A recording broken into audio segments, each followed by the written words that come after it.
I think I'll go for early. I think he might start early, so we gotta be ready for that. Well, that's when he fights fighters like Zab Judah who don't get in shape for fights, and Manny Pacquiao does, and we won't get tired, believe me. But will he be different from the Mayweather you fought with De La Hoya? Yeah, I think he's older and slower. To be a greatest is not based on your record undefeated. Because there's so many fighters na nag-retire na undefeated. Yeah. Of Manny Pacquiao back at Wildcard, like he's never left, ready to go again, working with Freddie Roach. I feel like I'm back in 2010, the Wayback Machine. Pacquiao looked pretty good in some of the videos that I saw, like he wasn't in horrible shape. Freddie Roach cautions Mayweather, insisting he is unprepared. He confidently claims Manny Pacquiao has perfected all skills and will step into the rematch completely ready and focused on securing a clear victory. You said that you saw that Pacquiao has his fire back. When did you see that move, or when did that come into your conscience? When I watched him sparring for the first 2 weeks, it was just, the in and out, the speed, making the guy, catching the guy 3-4 punch combination, getting out, making a miss. It was enjoyable to watch, it really was. Manny Pacquiao works hard alongside Freddie Roach on the mitts, displaying quickness, clean combinations, discipline, concentration, and strong determination while getting ready for the upcoming fight.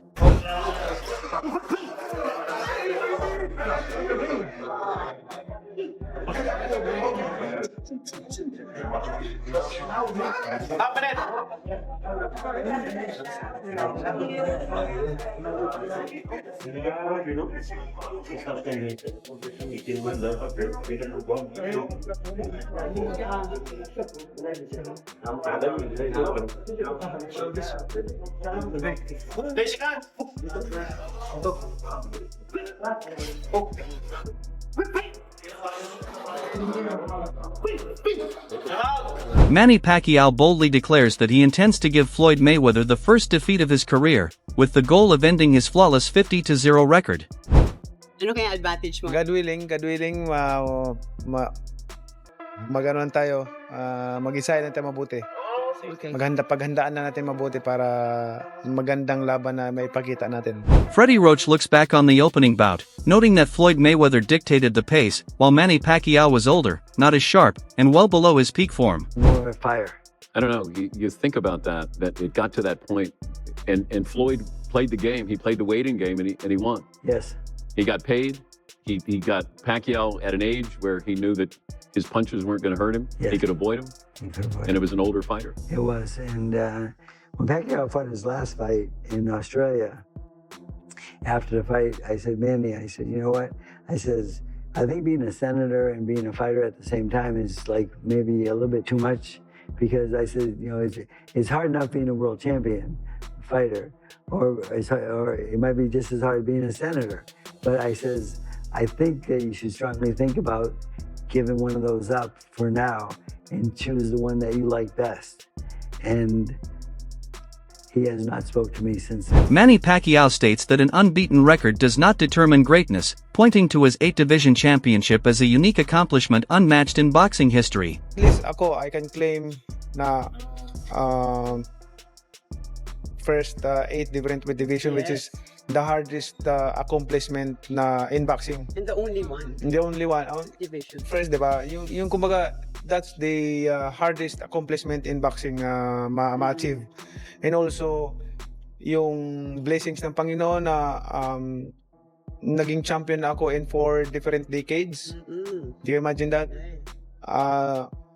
Bihira yung mangyari first time in history na a fighter who became a champion in four different decades. So 90s, 2000, 2010, 2020. So bihira mangyari yan. So at least makaklaim ako na. Manny Pacquiao describes Floyd Mayweather as arrogant and driven by money, implying that his behavior beyond the ring shows strong pride, an emphasis on riches, and little humility. Beginning of this conversation, you say, I don't like boastful people. How was it like fighting Mayweather then? Did he get on your nerves? Because I feel like he's a little bit more boastful than the people you might be wanting to hang out with. Yeah, he's boastful. I think his God is the material things, money, everything like that. I'm pity with him because I want to share the word of God in him if he believe God. Yeah, I've heard he's a generous man. I think he's done good things. I think, you know, he kind of reminds me of like a lot of people are like this, by the way, including myself. I'm not just saying him. I'm including myself. The man who goes up to Jesus and says, what should I do to get it to heaven? He says, sell all your belongings. And he walked away crying because he couldn't sell his belongings. Manny Pacquiao demonstrates his commitment with rigorous training, showing that effort speaks louder than words, as he concentrates on discipline, readiness, and steady hard work rather than speaking often.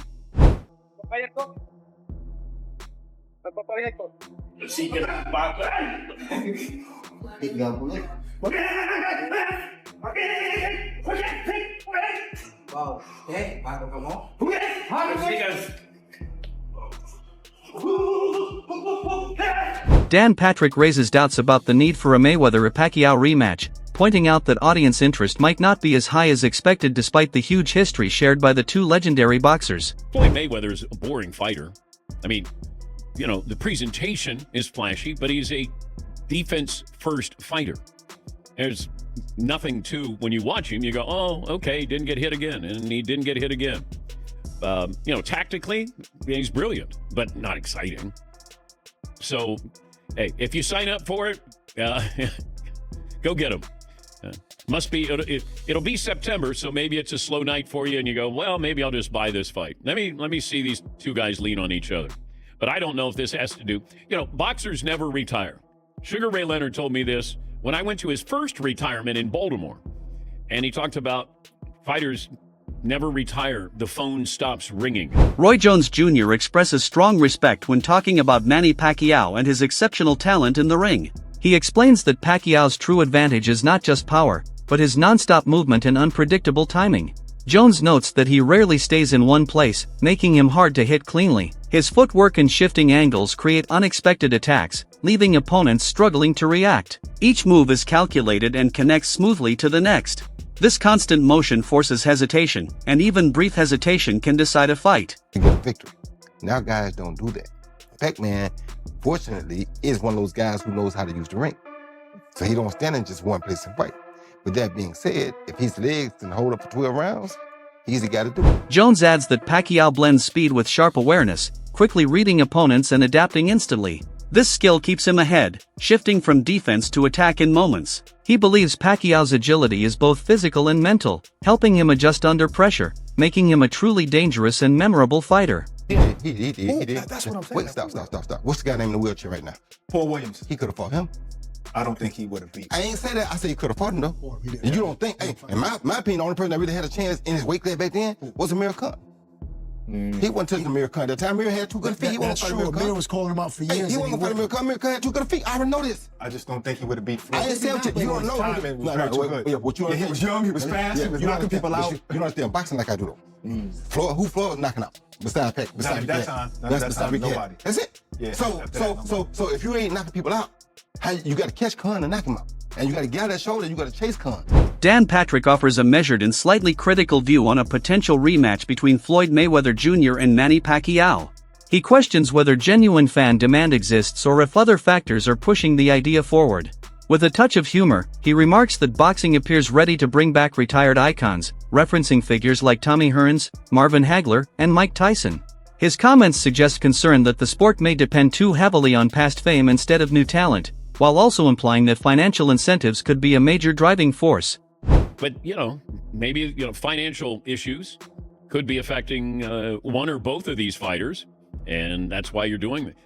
I don't know why you watch this unless the undercard is really good.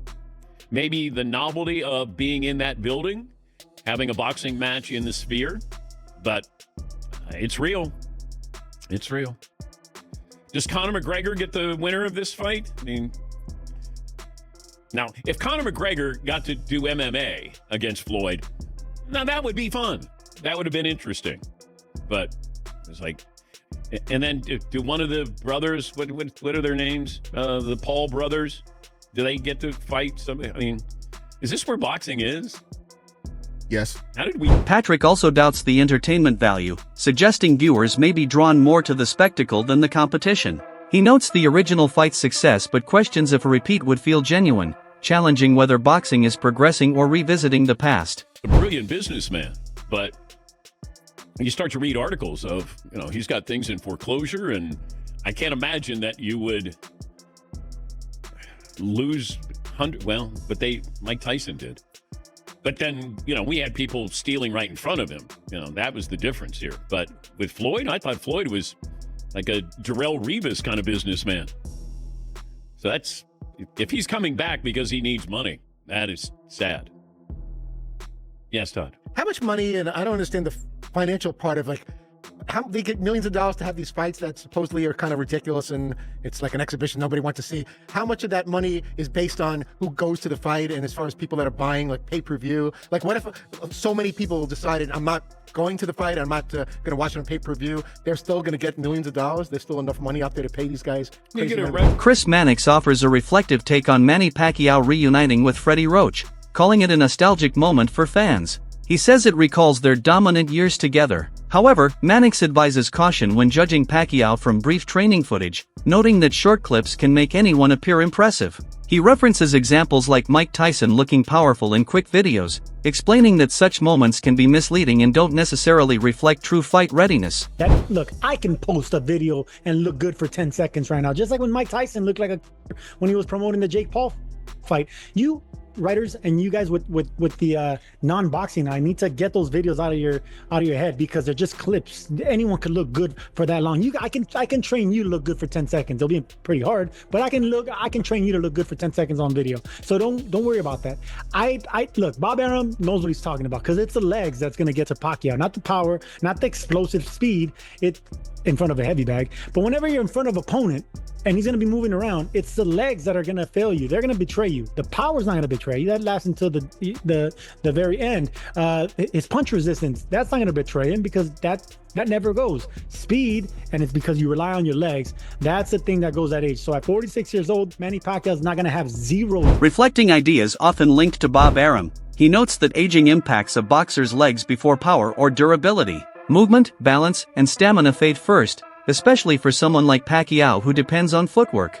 Even so, Mannix believes Pacquiao's experience and ring awareness will allow adjustment, as veteran fighters manage pace, limit risks, and defend themselves wisely. Pacquiao only got knocked out 3 times in 72 fights.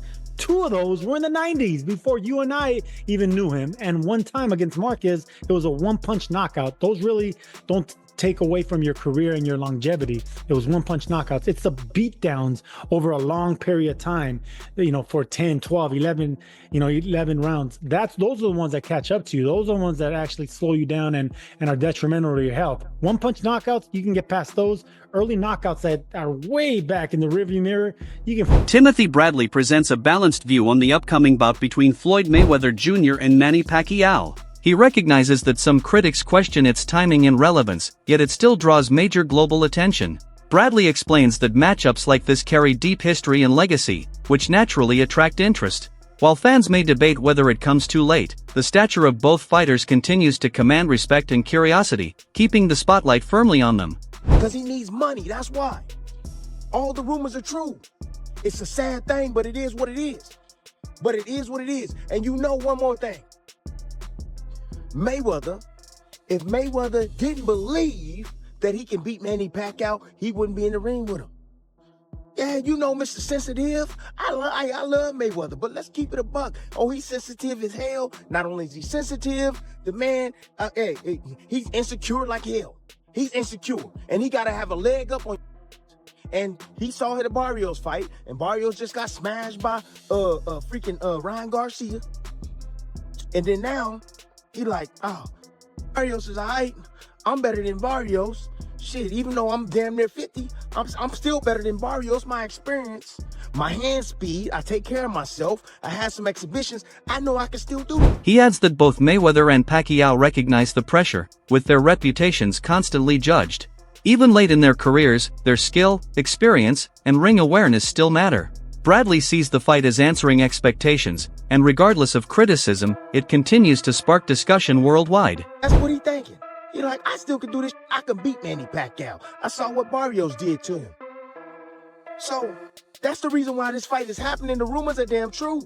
It's sad, but it is what it is. And you know what? The money right now for content is crazy. Netflix is paying for any type of great content, man. If you seen the change with Netflix, man, I almost canceled my damn subscription with Netflix because I got sick and tired of seeing the same boring ass shit on Netflix. And now they got this woman in place now, and she's seeking out, and she want the best of the best content. You know, they got podcasters and stuff all on Netflix now. I mean, it has grown crazy. So, you know, Jake Paul opened up the Netflix avenue. The Boxing Ego host offers a critical view of Manny Pacquiao facing a dangerous puncher, noting inactivity concerns for both fighters. He points out that Pacquiao hasn't been very active, while the opponent carries strong knockout ability, previously troubling fighters like Timothy Bradley and Chris Algieri, stressing that power is often the last trait to decline. Manny Pacquiao, right? And he fighting a power puncher in Ruslan Provodnikov. I get it, he ain't been fighting, he's inactive, but Pacquiao, he ain't really active either. He fought Barrios, and that's it. So Pacquiao gonna fight a big puncher who hurt Tim Bradley, who hurt Chris Algieri, who Lucas Matisse had to box, and John Molina and all these people had to box because he hit too hard. They say power is the last thing to go. And you got the Floyd Mayweather fight looming. I'm surprised Netflix didn't like force them to cancel these exhibitions. So that's on the Pacquiao side. Boom. On the Floyd Mayweather side, look at this.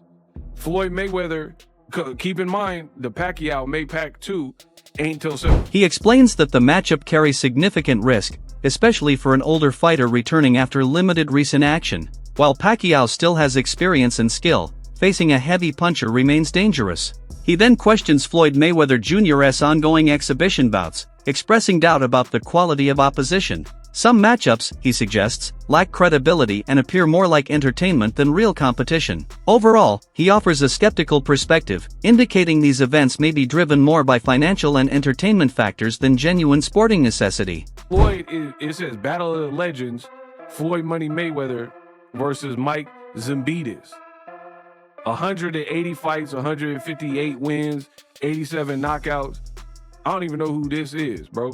But Floyd finna fight an exhibition against this Ninja Turtle looking motherfucker. Michelangelo is a party dude. Teenage Mutant Ninja Turtle. Bro, get this turtles in a half shell, a turtle power, cowabunga. Bro, this man got a tortoise shell. Bro, Floyd about to fight whatever dude's name is, Zamibia or whatever his name is. So Floyd about to fight Zamunda or whatever this guy got. Zamunda, he finna fight Zamunda. If you enjoyed this breakdown, make sure to stay tuned for more powerful boxing insights and stories. Subscribe, like, and turn on notifications so you never miss a moment. Drop your thoughts in comments below and join the conversation. Your opinion matters here.